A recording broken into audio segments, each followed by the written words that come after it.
أعوذ بالله من الشيطان الرجيم. بسم الله الرحمن الرحيم.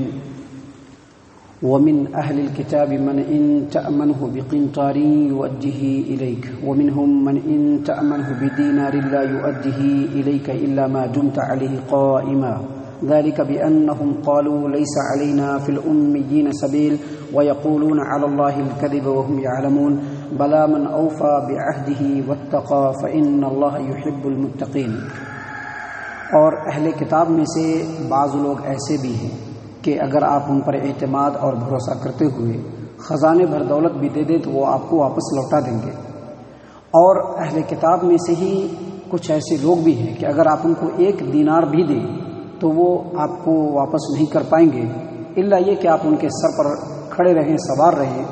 اور ایسا اس لیے ہے کہ وہ کہتے ہیں، ان کا یہ عقیدہ ہے کہ امیوں کے بارے میں یعنی غیر یہودیوں کے بارے میں ہمارے اوپر کوئی گناہ نہیں ہے.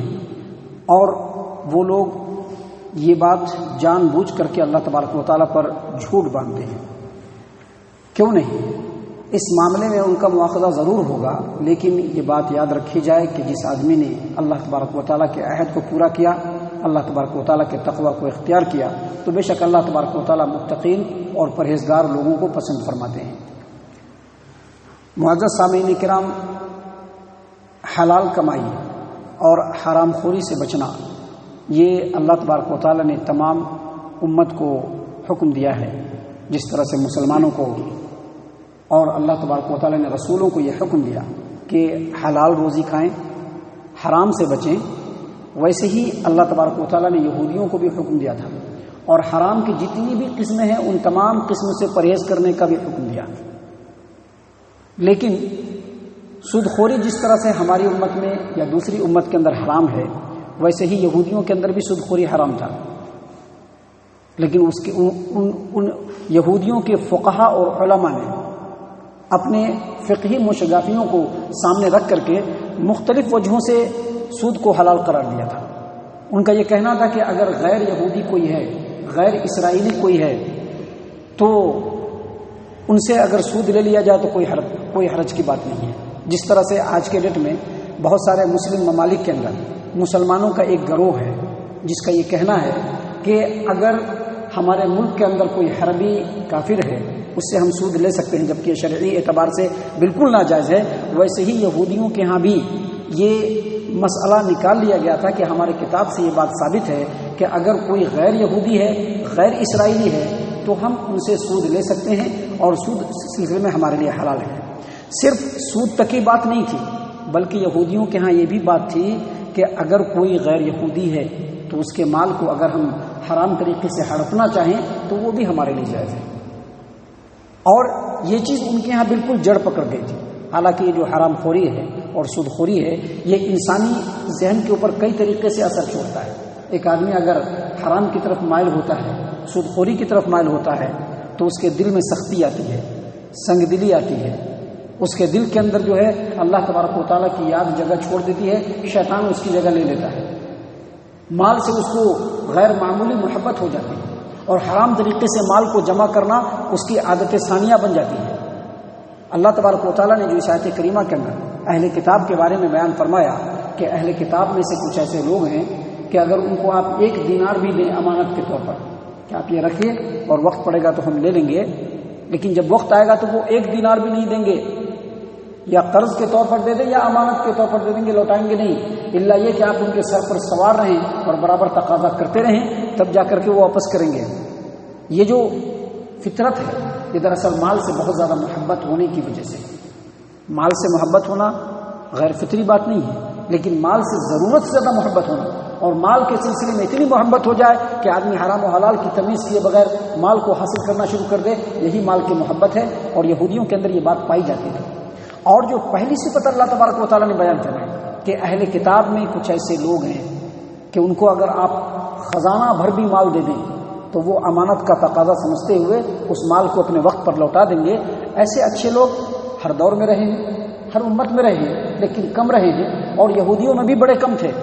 اس سلسلے میں اس صفت کے آدمی نبی صلی اللہ علیہ وسلم کے زمانے میں عبداللہ بن سلام رضی اللہ عنہ کہ جن کے اندر اللہ تبارک و تعالیٰ نے وہ تقوی دیا تھا، وہ دینداری دی تھی کہ وہ حلال طریقے کو اپنے لیے جائز سمجھتے تھے اور سود اور حرام طریقے کے جتنے بھی مال کمانے کے ذریعے ہیں سبھی کو وہ اپنے لیے حرام سمجھتے تھے. اور روایتوں کے اندر آتا ہے کہ کسی آدمی نے ان کو امانت کے طور پر 12 اوقیہ سونا دیا تھا، 12 اوقیہ سونا، کہ آپ اس کو امانت کے طور پر رکھیے.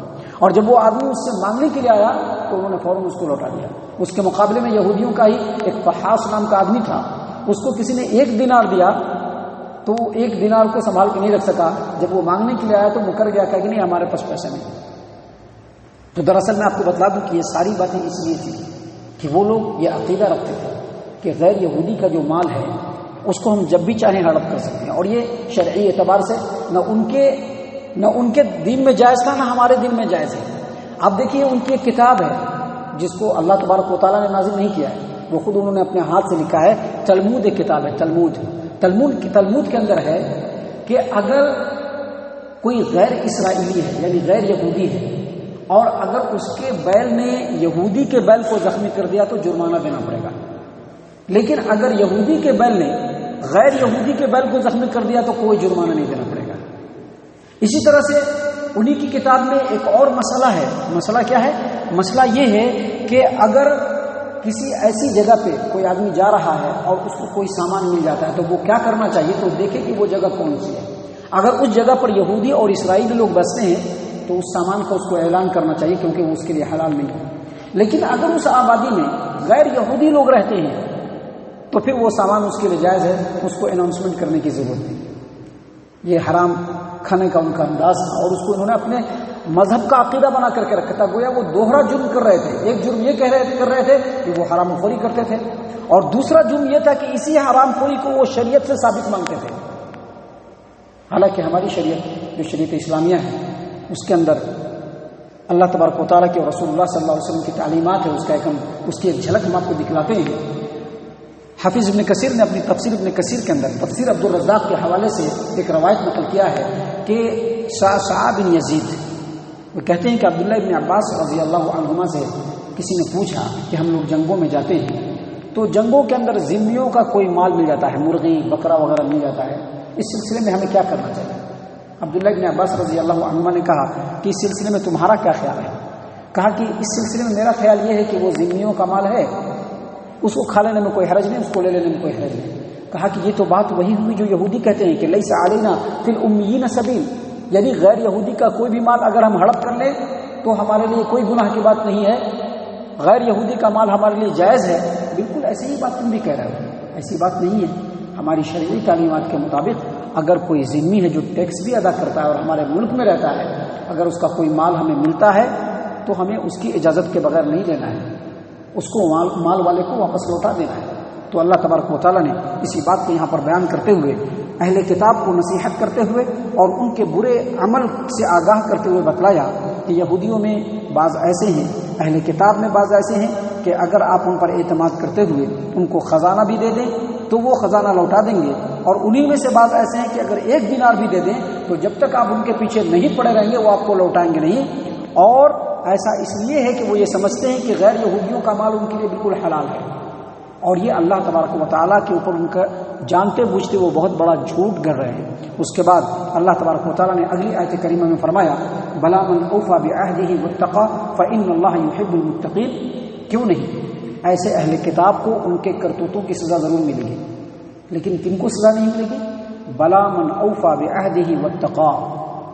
صحیح بات یہ ہے کہ جو آدمی اللہ کے عہد کو پورا کرے، اور اللہ کا عہد ہر دور میں یہی ہے کہ جب محمد صلی اللہ علیہ وسلم نبی بن کر کے آئے تو ان کی نبوت کو تسلیم کرنا ہے، ان کی شریعت کو ماننا ہے، ان کی شریعت کے مطابق زندگی گزارنی ہے. یہ اللہ کا عہد ہے یہودیوں کے ساتھ بھی، یہودی سے پہلے جتنے بھی امتیں گزری ہیں ان تمام امتوں کے ساتھ بھی، اور ہم مسلمانوں کے ساتھ بھی.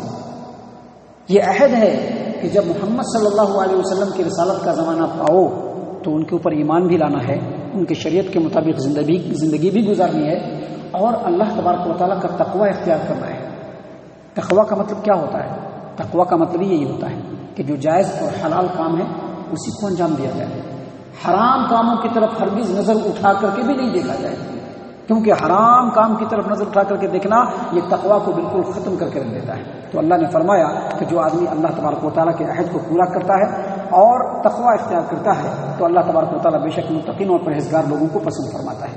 اللہ تبارک و تعالیٰ سے دعا ہے کہ اللہ تبارک و تعالیٰ ہم تمام کو ان تمام باتوں کے اوپر غور و فکر اور تدبر کرنے کی توفیق عنایت فرمائے، ہم تمام کو ہمارا رب صحیح معنوں میں مومن اور مسلمان بنائے۔ اللہ تبارک و تعالیٰ ہم تمام کو جنت الفردوس میں جگہ عطا فرمائے۔ اے اللہ ہم تمام کو جہنم سے پناہ دے، اے رب العالمین ہم تمام کو جہنم سے پناہ دے، اے مالک الملک ہم تمام کو جہنم سے پناہ دے، آمین یا رب العالمین، وما علینا الا البلاغ المبین۔